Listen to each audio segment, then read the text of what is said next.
If you are not regulated, don't expect your kids to be regulated. Lamya Tawfik. I have a lot of kids with like self-esteem issues. Where is that coming from? She's a kids life coach, storyteller, and arts facilitator who brings heart, humor, and deep presence into everything she does. The more you interrupt them, the more you don't pay attention to what the kid is saying, they learn to mute themselves. How can parents best model and influence their children to use less and less the gadgets? I love this moment right now in this conversation. How does Because, a child discover their value? I do exercises to discover values. Why? Because it's very dangerous. The fact that they are on social media a lot, or they're on their screens a lot, their attention is everywhere. They're always comparing themselves to other people. And that could cause them to feel inferior, right? You're modeling a behavior during your stress levels that your kids will then say, okay, so then when I'm stressed out, when I'm angry, I'm just going to do what mommy does because that's okay. And this is something else that's very important. Don't use screen time as a currency. So don't say, if you do something well, you get 1 extra hour on the iPad. Man, you started with tears and you're going to end with tears now.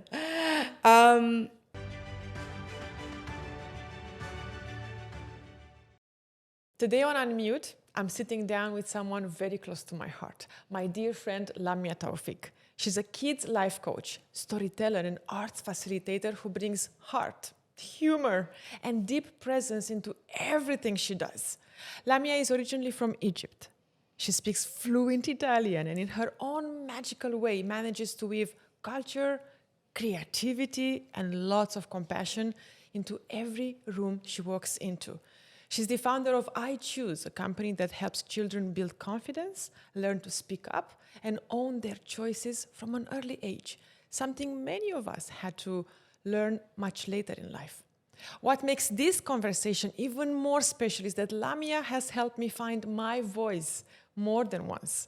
She's walked with me through quiet seasons and reminded me of my truth when I need it the most. This episode is about helping the next generation unmute and honoring the journey of a woman who's doing that every day through laughter, through story, and through love. Let's begin. Lamya Tawfik. Hello. Finally, Oh, wow. Finally I have you in the did it. studio. We did it. We've been talking about this for so long. So the most important thing is that you have been extremely important and monumental to me believing in my voice. Oh my God. Are you going to make me cry right in the beginning of the episode? Do you remember me struggling with my English accent, struggling with my confidence, being a model, but dreaming to be a presenter? I do. I actually do. And I want to take the audience straight to the Tali spa. She's crying. She's crying. I don't know why I'm happy that you're crying. I think it's because I want more people to know that, yes, I'm a presenter. Yes, I love building people's confidence. But I couldn't, it takes a village of real friends. So thank you for believing in me when I didn't. Oh. And you being a kids coach and having your PhD in children's childhood studies, is now like it's incredible because that's it. You're walking your path. So let's take people to the moment when we were at Talispa. You were very tired, having lots of engagements, almost falling asleep, and me saying, "No, Lamya, I have to memorize this script. Tomorrow I'm performing for the first time ever, Lamya." And you were like, yeah, one more time, rehearse. And you were falling asleep, and I'm like, no, don't fall asleep on me. Okay, to be I need you. Okay, first of all, thank you so much for this amazing intro. You're a very close person to my heart. You're a very, very dear person. And I don't even want to remember how many years ago it was when we first met because it makes me feel old. Makes me feel older. We're young. We're young. So I do remember that day very clearly. To be fair, I had a bad back. My back was hurting. Yeah, that was it. That's why we were in the pool. That's why. And you were like, okay, I have to do this and we have to train today. And I was like, actually, what I had in mind was I was going to go into a thermal pool just to get my back, relax. And you were like, great, I'll come with you. Because I had no choice. I was desperate. In less than 8 hours, I would be on stage in front of 1,000 people for the first time ever. Oh my goodness, I remember And I was that freaking time. out. I was like, my knees, everything was shaking. And you were like, okay, so once again, be more natural. And you were like swimming in warm water. Ouch. One more time. That was how I was getting ready, and you were helping me get ready. That's right. And actually it helped because while we were in that pool, We were relaxed. oh my, I knew it. We were not going to be able to get through this episode without this giggle fit. And it happened too early in the episode. I was thinking this would happen later, but it's happened now. Yes, it worked because we were in this warm pool. I was feeling relaxed. My back was feeling a lot better. And then that also relaxed you in a way. And I remember we were trying to read off your papers without getting it too wet. We were trying to put like towels to dry it. And thankfully there weren't other people that day in the pool, and we managed to do it. And then when we went home, I was too relaxed and I was falling asleep. And I was like, Lamya. And I was like, I'm awake. Let's do this. And by the way, this is not an exaggeration. This is exactly how it went. But then it went great because then when I came to see you, you were amazing. And you gave a stellar performance. And I'd like to think it had a little bit to do with me that day. It had everything to do with practicing and with you relaxing me. So that was in 2012. Was it? And then in 2018, Yes. I was... Really? That was in 2011, 2012 for Comic Sutra for Newton. And then in 2018, I went for my TEDx. And I was again freaking out because it was first time to go on TEDx. And you helped me with the delivery of the speech, but especially the delivery of the jokes. You're like, feel it, say it. And I remember being on stage, having the echo of your words in the back of my mind when I said the joke about Celine Dion. Yeah. So you have this high therapeutic effect of really welcoming a person's spirit, helping them embody the words, and then that's what I do as well. But the way you do it is the way Lamya Tawfik does it. I want us to unpack how can parents help their children unmute or be confident, because there are so many children, teenagers, people who say, I'm shy, I don't feel like speaking. So I want to speak about that. First question to straight the regular. I love that question. That is such a strong question. Can you please answer that, Anja?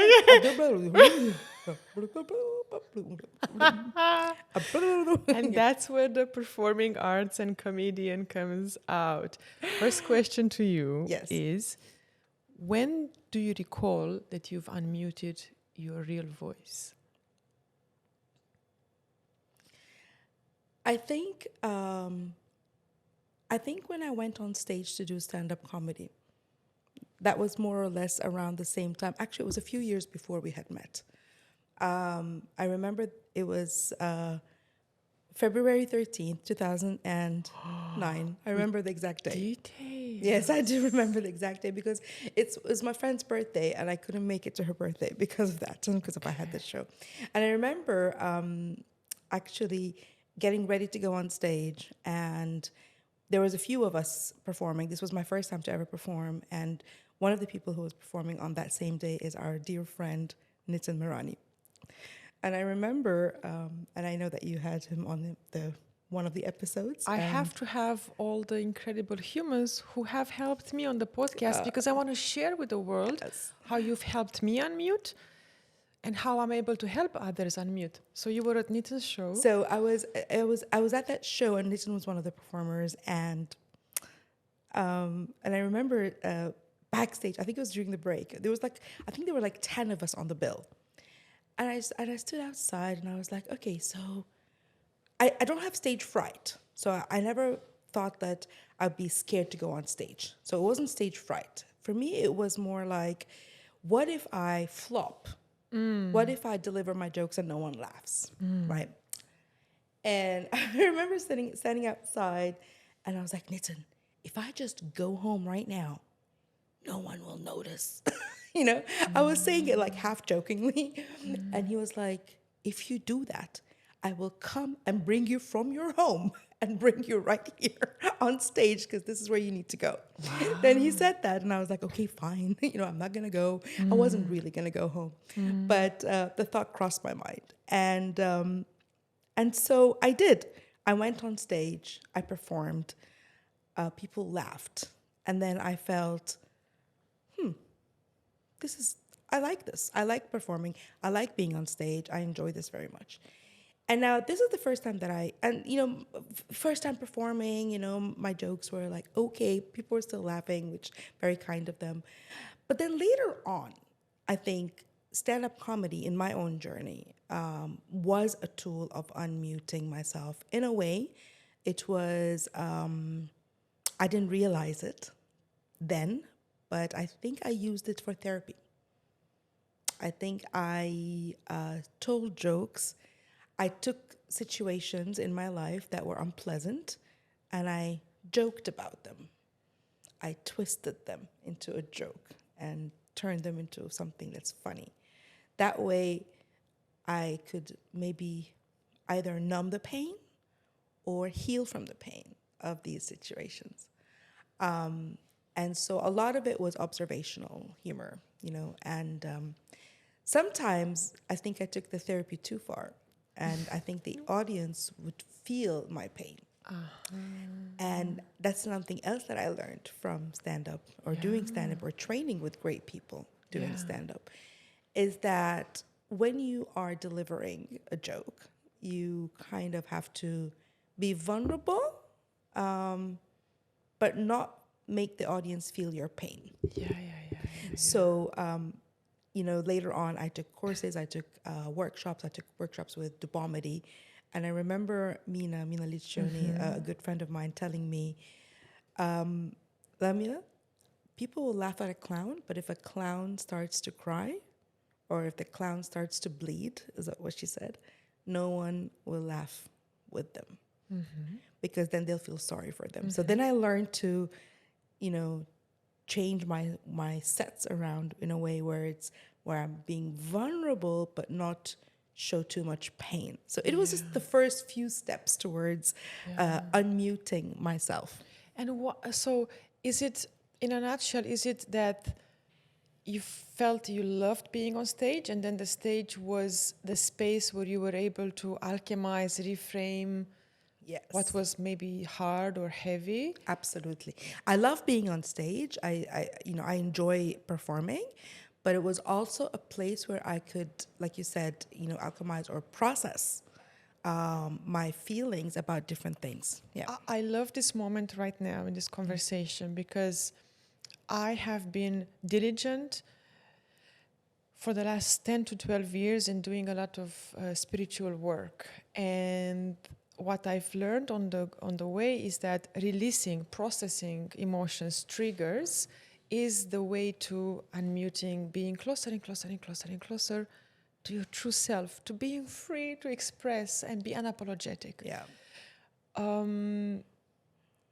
And for me too, and I really trust that more and more people will really pay attention to this part and to your story, as you just mentioned. For me too, being a model and then being a stand-up comedian, or at least flirting with the idea, because I've done it for like 6 months or a year, was the perfect scenario, the perfect stage to alchemize. Yeah. And to release whatever was sadness or not being seen, not feeling valuable. And then that alchemy was happening when I was modeling, when I was doing acting.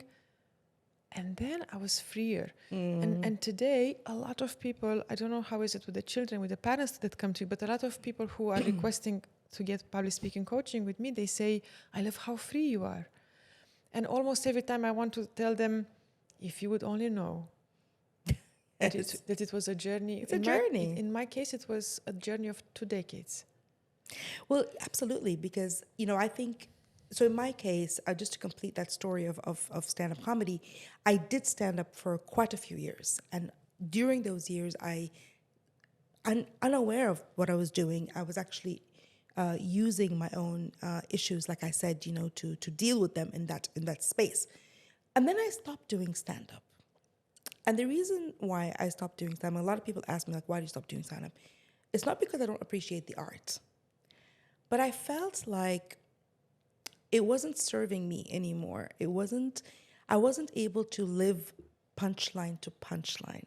So there's this thing with, like, when you're a stand-up comedian, you're always looking for jokes, right? They tell you, right, get a piece of paper, always find things that are funny. Observe, create. And write things that are funny. But then I really realized that I was living punchline to punchline. I realized that I had to make a joke out of most things, and even if it wasn't funny, It felt like a pressure. it felt like a pressure, but also it felt like a social pressure as well, because people like, oh, Lamya's so funny. Oh, Lamya, do you like ever cry? Do you ever get angry? Do you ever get upset? And I'm like, okay, so what's happening is that people are actually not seeing the true, authentic me. Creatively, it wasn't helping me in my the creative process, right? So that's why I moved towards acting, and that's a different story. So when I moved towards acting, could we say that maybe the outlet served its purpose and you were ready to move on to the next and then level? I move on. Exactly. So I know I move on, and then I went into acting, and what happened with acting is that I started to wear the troubles and the issues and the thoughts and the traumas of other people, Of the character. of the character, of the right? script. Of fictitious characters. And that was a good break for, I was like, oh, okay, it's not me now. It's someone else, right? I love that. I love doing that. And then I started to tell stories, and and then with more work and more inner work and more coaching, I then decided to completely focus on children. And that's what I've been doing. So everything you do creatively serves a purpose. And I use acting with my kids today when I'm coaching them, because I use role play a lot. Tell us about that period, the transition between being a performing artist to becoming a kid's life coach and getting your PhD. What prompted you? What was the why that was pulling you in that direction? So the PhD actually happened in 2010. So that happened way early on. And the PhD was on childhood studies with a specialization in children's media and culture. And, so it was great, but it was me working not with kids. It was me studying kids academically. And I didn't want that. And over the years, there's a part of me that really wanted to work with the children and to do something with them, not talk about them, but help them, work with them, support them. And I didn't find that link. For so many years, I didn't find that link. And so I did stand up, and I did acting, and I do consider myself still a performing artist, because the only thing that changed now after I had opened my company is that now I'm very aware of what choices I need to make in terms of the scripts that I want to work on. I really do want to focus a lot of my time. It's hard running a business, and so I don't want to be spreading myself thin, doing so many things, and I wanted just to be focused on, working with children, creating content maybe that's relevant to them. And so I still perform. I'm a storyteller, and then through my performing with for the kids as an entertainer as well, I always try to introduce some of the concepts that I deliver in my coaching. I think there are a lot of people out there who don't give as much value to the entertainment, to children's entertainment, to storytelling on stage. I know it, but I want you, in your own words, to explain what happens in a child's psyche when they are part of a live experience and a live experience with Lamya Tawfik. I think a lot of children, I don't want to sound like cliche, but a lot of kids are on their devices a lot. Right? Duh. Yeah, It is the elephant in the room. It's the elephant in the It room. is the hottest. It is the hottest topic, and parents, right and left, are seeking desperately for a solution. Yes, and I think the solution really lies with what we're doing with these devices at home. How much are we modeling good screen time behavior as parents, etc. So there's a whole lot of issues related to that.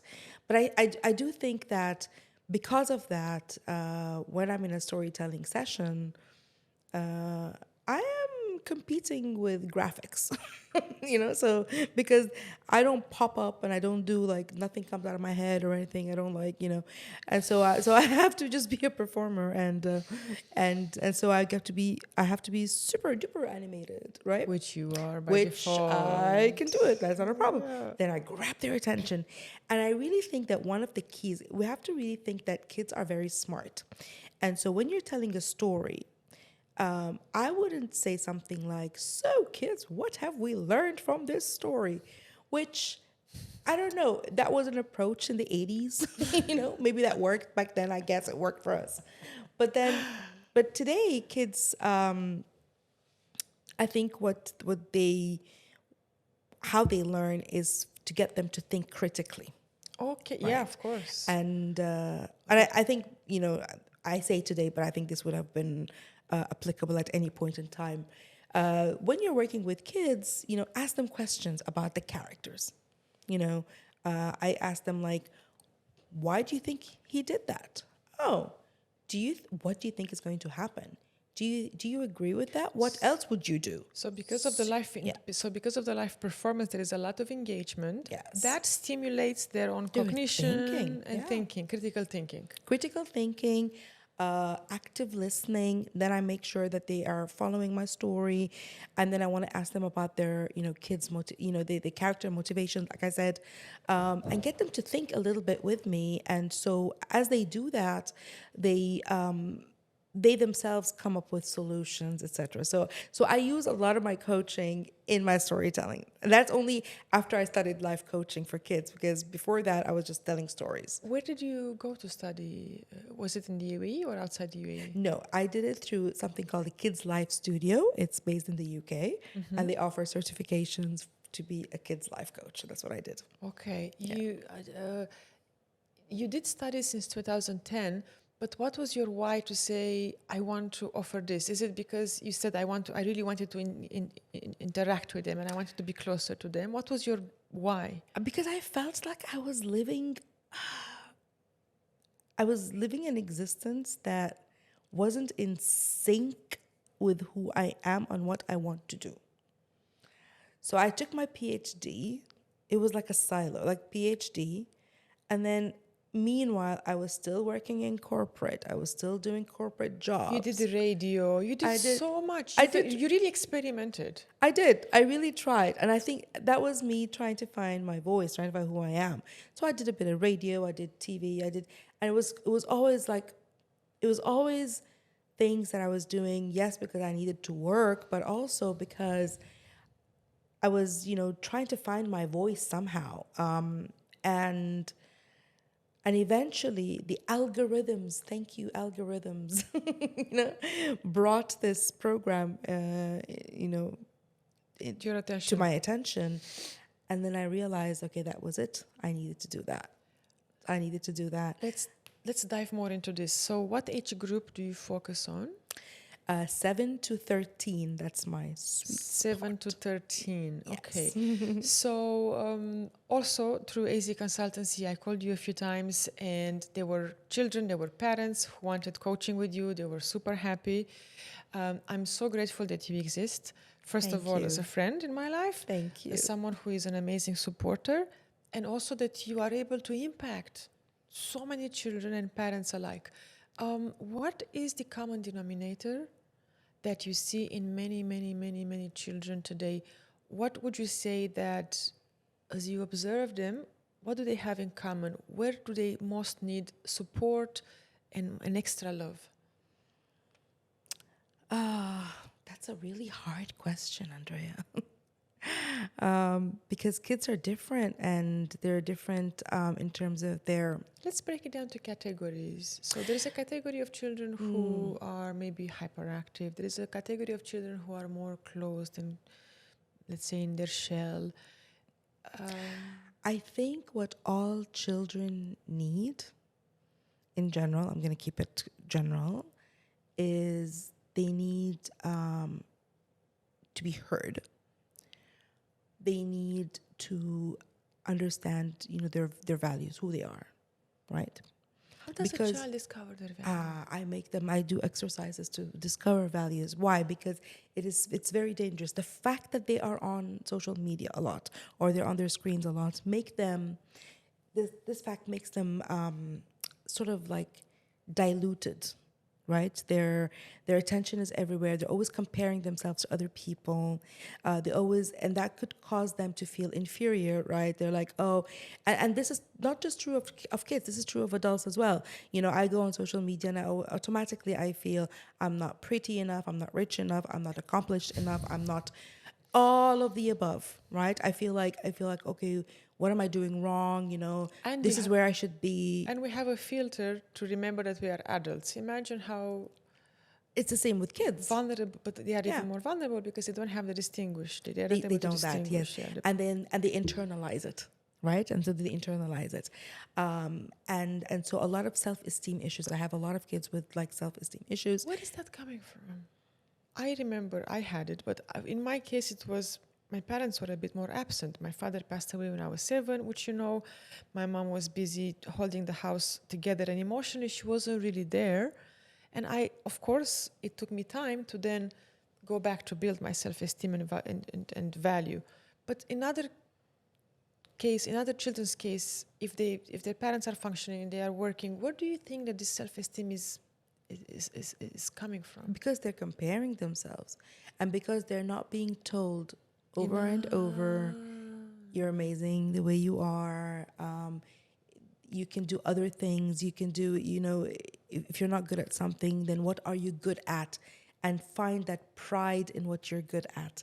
Find that sense of accomplishment in the things that you do. You don't have to be like the other kids. No parent really likes to be told how to raise their child because, it's my child. Yeah, I know best. Absolutely. But children, but dear parents, let's have an open mind, please. If you were to have a magic wand, what would it be the few things that you would do for every parent in order for them to influence their child? So no parent wants to be told what to do. You're absolutely right. But I think that every parent is doing their best. Of course. I do believe that. And I do believe that every parent is doing their best based on what they know. Because you're not born with, and someone gives you a catalog. There is no when manual. When you become parent, you gotta read this one. There are some books. Today there are. Yeah, today there are. But then you don't know what your kid is. What if your kid doesn't fit all of these other, theories out there and all that? So you don't know what you're gonna get. And so I do think that if there's anything that I would love to leave with parents is presence. Be present. And that doesn't mean to be in the same room as your kid. Be present as in listen, actively listen, be that support, don't judge them when they say something because that will mute them. Don't say, okay, khalas, I'm busy. Like, okay, come back. Mommy is busy, And the more you interrupt them, the more you don't pay attention to what the kid is saying, they learn to mute themselves. They will learn that, okay, what I'm saying is probably not important. It's not as important as other things that are going on. It's probably going to be, people are going to probably make fun of me. And it's not just the parent. This can happen at school. So anywhere at all, when the kids feel that what they're saying and what they're expressing is not being valued, then they will mute themselves. This is how muting is learned. Because a little kid is unmuted. Of course. A child, they'll say anything. They say, Mommy did it. Mommy, yesterday she burned the food. Like, she does anything. They'll just say it, right? But because Unfiltered. they're naturally unmuted. Now, Yeah. because we're living in a society and we need to sort of teach them how to self-mute, right? So we need to tell them when to not mute, that's the wrong word, how to self-regulate what they say, how to put the filters, right? We tell them this is not right. So if you're in a restaurant and your kid is like jumping on top of the tables and doing crazy things, instead of saying stop it, da, da, da, which is because you're embarrassed, as a parent. Another way to do it, which takes longer time and more repetitions, is to say, sweetheart, we're in a restaurant. There are other people here who are trying to have a meal. They're trying to have a conversation. So let's help them so that they can sit and talk to each other, something like that, Have them collaborate. Have them collaborate and think of other people, not just you stay quiet, I might empathy, those seeds of empathy. You said so much in there. I want to. So, being a parent is a full-time job, and from a woman perspective, though I'm not a mother, when you have a child, you don't sleep much. Your nervous system is more tired. Yeah. Maybe more parents, more mothers do need, as in the past. We had a community, the aunts and the neighbors and the friends helping. Right now, we are more isolated in the apartments and the houses. So a mother is maybe more tired to have the stretch of thinking, of empathy, to tell the child, let's collaborate, mommy, no. Because that requires a different space and state. Yes, it requires you to make a choice. You have to choose. That's why your company is called I choose. Exactly. We're getting there. Now we know. Yes. Now It's we about know. making a choice, and it's about understanding, someone could listen to this interview and say, oh, look at her. She doesn't have any kids. It's very easy for her to go out and say all of these things. And I appreciate how hard it is to raise children. It is not something that I take lightly at all. I understand sometimes when you're working, you're stressed out. Your own personal cortisol levels are through the roof. And if you're a single mom, or that's even more difficult. If you're working long hours, you're barely seeing your kid, that's even more difficult. And I get it. And I do think that one of the things that needs to be really, I need to say it, and if you are not regulated, don't expect your kids to be regulated. Full stop. That's it. Simple as that. If you as a mom, you're having stress levels and you're modeling a behavior during your stress levels, that your kids will then say, okay, so then when I'm stressed out, when I'm angry, I'm just going to do what mommy does because that's okay. So that's one thing. The child perceives that as normal. That's okay. Normal behavior. That's normal behavior. But if they see you regulating, if they see you taking a step and say, okay, wait, stop, I'm going to have to, mom's a bit, exhausted. I'm just going to breathe a little bit. I'm just going to relax myself a little. I'm going to come to you. Mom just needs a moment. They realize that it's okay to take a moment. So then, as a passionate kids life coach, you are then regulating and cross-correcting in a child nervous system what the parent couldn't. No, not couldn't, but it's, I don't want to put it that way. I think what I'm teaching them skills that then, the funny thing is then they tell me, oh, I went and I taught this to mommy. And so they're taking skills from me and they're going and they're telling it to mom or dad or whoever was upset at that moment, which is great. I'm actually right now studying to be a parent coach as well. More studies? Yes, I know. How many PhDs are you? You're not going to have enough space on your wall to put all the certifications? Nothing is on my wall, thank God. Okay, everything is in here. It's all in some folder somewhere. But yeah, I know. That's what I told myself. Again. With more studies. So you're going to follow parents?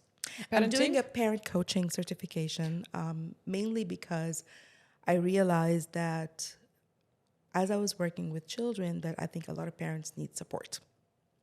And I spend a lot of time anyway supporting them, like on WhatsApps and things like that. They share things with me. I And just so, don't know, yeah. and it makes me emotional to hear saying that, because one of the thoughts that I don't say out loud, but I'm about to, is that if I were president of the world, of all the presidents, No, president of all the presidents. Yes. Okay. Oh my word. Okay. What would you do? I would immediately instill rules and regulations and commandments for humans to go through a 6 months, 2 years school to remove trauma, regulate their nervous system, clear their biology, because you want to have a clear, strong body in order for you to procreate, and then go through your course on parenting, and only after you get certified, Oh you my would be word. allowed to procreate and to bring brand new life into So this 2 life. years is a little bit too much. I'm the president. You decide. I'm the president. But I'm not. Yes. But if Yeah. you, but that's what I'm doing Yes. in preparation for it. When God wants me to create my own family, Yeah. I am biologically, mentally, physically ready to honor this privilege of bringing life. So you're on the right track. No, I absolutely, no, I think I do agree that this is, I mean, okay, we are living in 2025. And that means that there's a plethora of resources out there. There's a lot of things that we can study and read before getting children. And of course, I do think that, a lot of expecting moms, they read, books like What to Expect When You're Expecting, and, things like that. And it's like, oh, there's this, this new baby. And so that from that perspective, people are reading. But people are also reading about parenting, And I do think it's important to read and also understand that when you're parenting, you could be reading a lot of things, but at the same time, there is a truth that we tend to do what we saw being done, right? And so that's how my mom did it, and that's how I'm going to do it. What did you learn from your mom? I know you have a very, very, very close, intimate relationship with your mom. You travel often to see her, you post with her. What are you most grateful that she has instilled in you? What are you most grateful? Oh my word, so many things. I love my mommy and I miss her so much. I think one of the things that I'm very grateful for is her presence till today, in everything that I do, and how made you feel seen. Yes, I feel seen by my mom a lot, and I feel that she's there, she's involved. Like today, I'm 48 years old, and till today, my mom knows. She knows that we're doing this today. Hi, Mom. Yes, she I knows love this. you too. I've seen your videos. Thank you this. for being the best mom and making and creating the most funny, reliable, loving, compassionate, and a funny storyteller like your daughter. Thank you, Mom. Oh, thank you. Love you, mommy.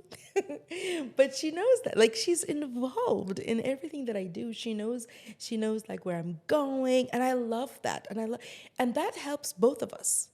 It helps me because I feel seen, but it helps her because she wants to still be involved in my life. What about the 10-year-old or the 15-year-old who is watching this podcast that knows in their heart that their parents are not really, they don't feel seen by their parents for whatever reason?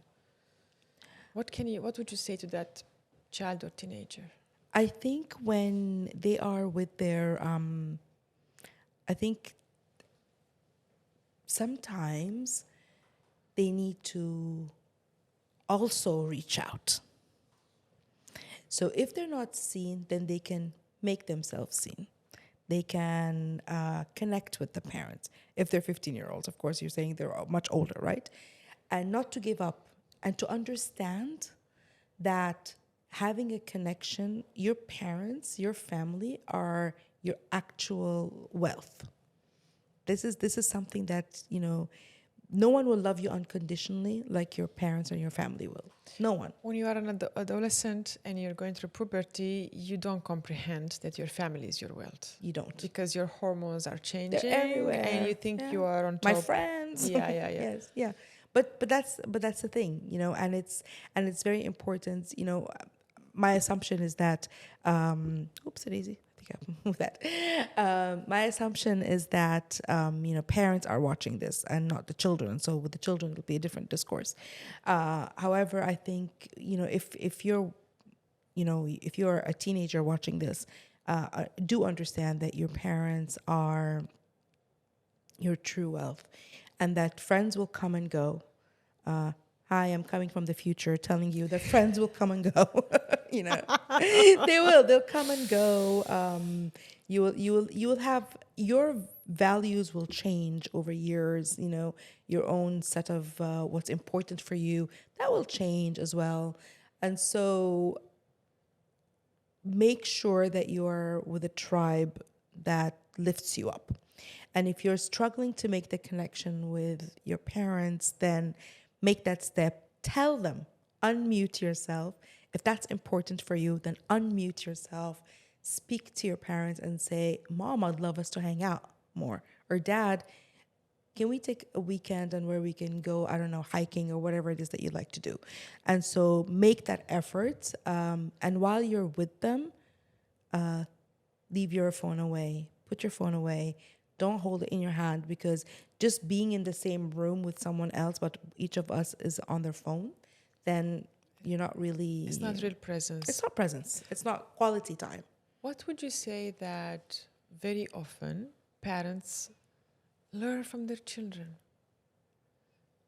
What do you think kids can teach parents? They can teach them, I think, especially when they're young, how to be playful. And we haven't spoken about play, but...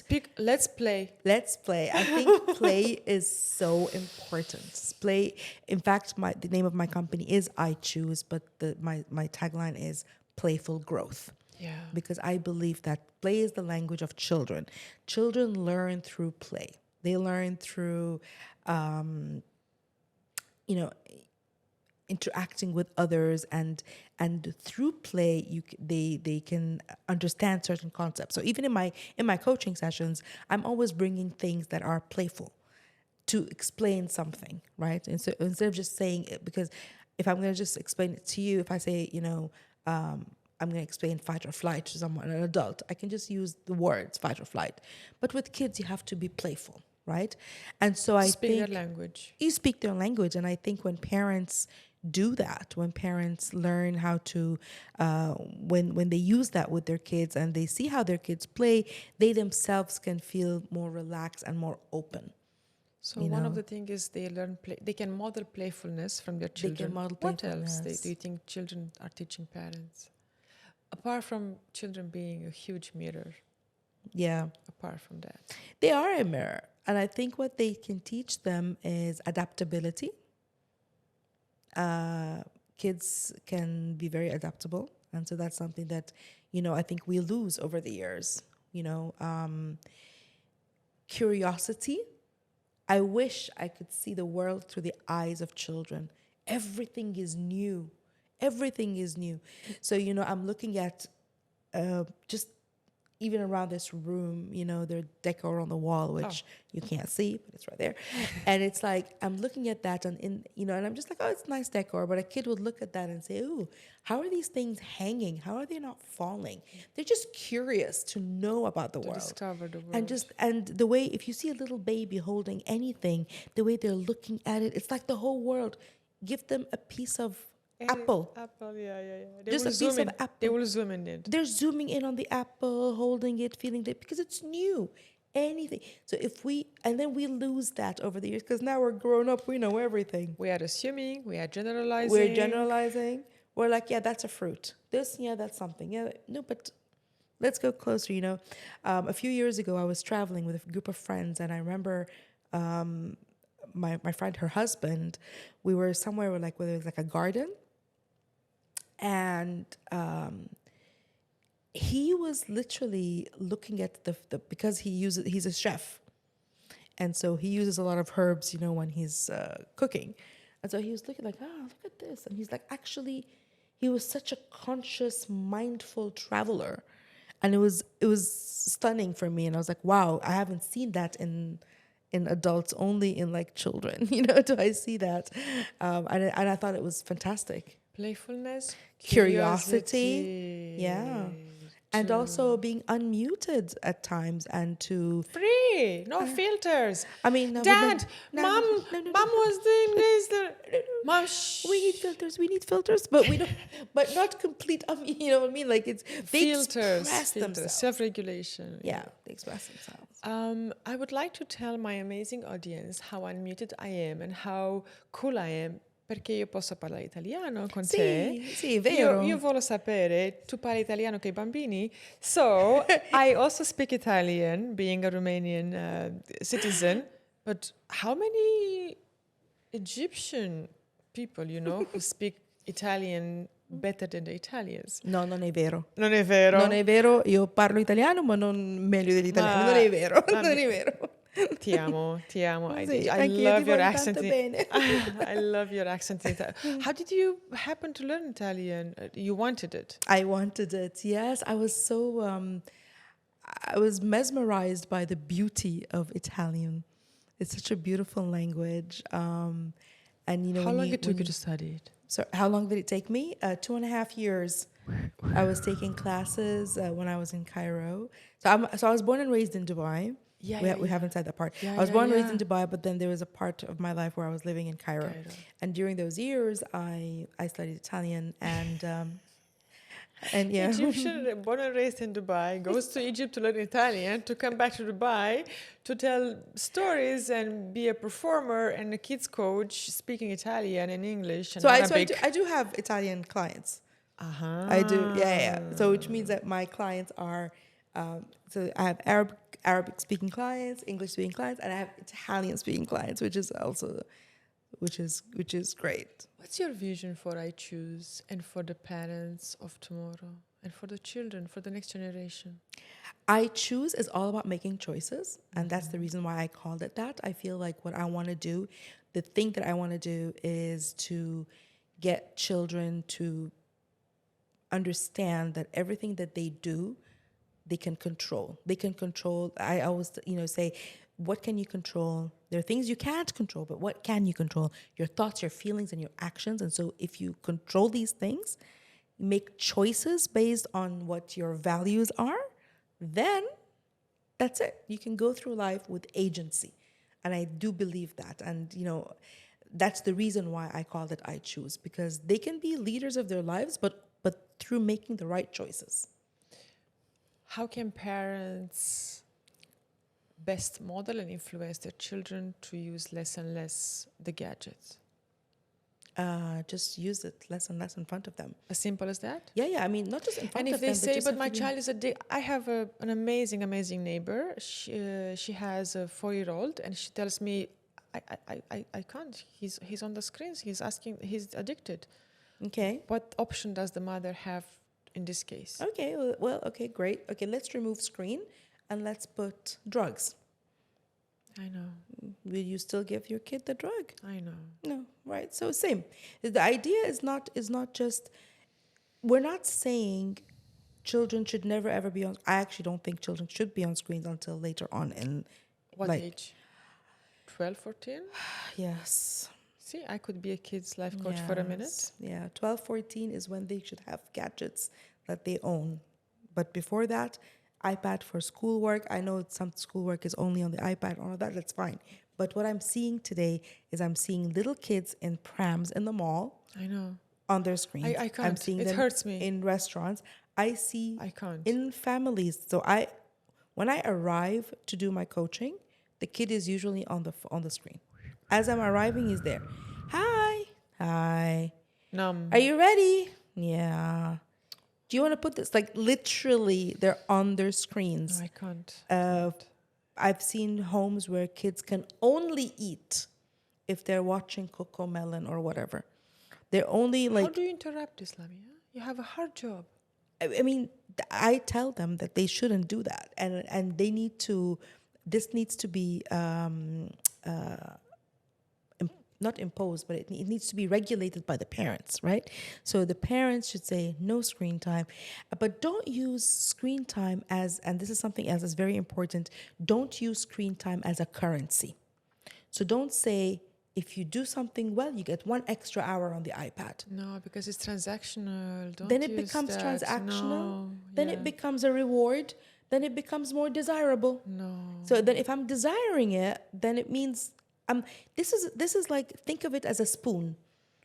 Is it? A spoon, it's a tool, right? It's a tool. Will you tell your kids, if you do well, you get 1 extra hour with the spoon? No. You know, it's a tool for a reason, right? We use it for something, but we don't engross ourselves completely in it, and absolutely do not use it as a currency. I know that there will be more parents who will reach out more and more to you. I will send also more of my clients to you. I love collaborating and working with you. Thank you. Would you share with our audience, where is an area in your life you are still working on unmuting yourself? Oh God.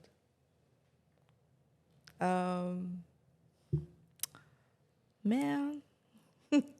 You started with tears and you're going to end with tears now. So I'm not a mom. And,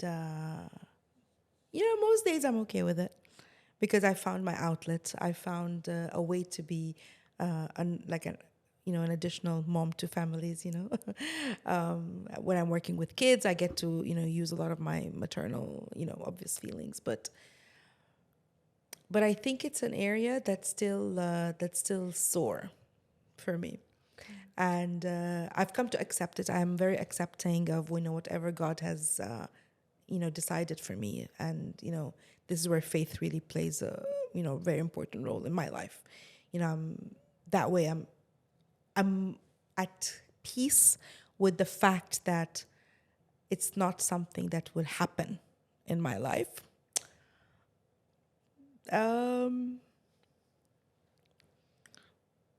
But it's an area that I think needs more processing because I feel that I worry about being alone. I shouldn't, but because I'm surrounded with friends, I have a lot of people around me and family and all of that, but there's that feeling of what's going to happen when I'm older, So that's an area which I feel it still needs processing. That's why I can't even put 2 sentences together to answer your question. Thank you very much. So it's still work in progress, Andrea. So I know that you trust me, and that's why you're choosing to be vulnerable. And I also I really want to paint and present the professionals, the heroes, with their area where they are still work in progress, because we look up to a lot of people. In your case, how brilliant! I mean, we will share more videos of you. You are incredible on stage, mesmerizing. Thank you. Really, really captivating. Thank you. Have you considered? My last question. Speaking of what you just mentioned, but have you considered adopting? Adopting? Although you have adopted hundreds and hundreds of children that you are exposed yourself to. No, I haven't considered adopting. I can't even keep a cactus alive in my home, so. Got it. So got it. So it's like, I really no, I haven't. I don't know if I want to do this like that. No. I understand. To honor your incredible experience and the 20 years plus of supporting me and helping me unmute my voice, believe in my voice, I've prepared a surprise for you. What's the surprise? It involves you being present and listening and receiving, and me reciting it to you. What are you reciting? Yeah, let's find out. Okay, let's go. Dear Lamya Tawfik with a K at the end. You teach with heart, you lead with grace, you help young voices find their place. Not just a coach, you light the fuse behind the name, your brand, I choose. You guide each child to speak out loud, to stand with joy, to face the crowd with every word and every stage. You help them turn a brand new page. In Arabic and Italian too, your voice is warm, your words are true. You don't perform, you help reveal. What kids don't know, they are allowed to feel. You don't just teach, you hold the door for voices that were lost before. You helped me too. In quiet times, you turned my fears to clearer lines. A soul friend strong, a steady light who helped me unmute through the night. So here is the story. Stage and youth, to every path you walk with truth. Your work, your love, it lifts and frees. You are the heart of I choose, where unmuting begins. Oh my God. Oh my goodness. Oh, on that happy note, can I give you a hug? Grazie per tutto. Grazie a te. Grazie. Oh my. That was beautiful. Thank you for being here. Oh my word, thank you. Grazie. Thank you for this. Thank you. That's a wrap. I still need to tell people, can I keep talking? Yeah. Okay, I need to tell people that this wonderful lady right here is truly inspirational. Like the things that she has done over the years, how she's transformed herself, how she's reinvented herself, she's found her niche, she's gone after her passions. We've known each other for quite a long time, and you're very, very inspirational, Andrea. So I hope you know that. I mean, I know you're not being interviewed, but might as well just say it now. No. Yeah. I'm very grateful that you saw my growth and I've seen yours, and I do want to share my friends, the hard work, the sacrifices, the times in the spa where I don't let you rest because I want to go on stage, and just the raw story for other people to make whatever they want to make with it. Yeah. No, it's true. I think we should one of these days we should do a reverse unmute where you get to be the You want to do it? Yes. Okay. Okay. Done. Done. We're doing that. All right.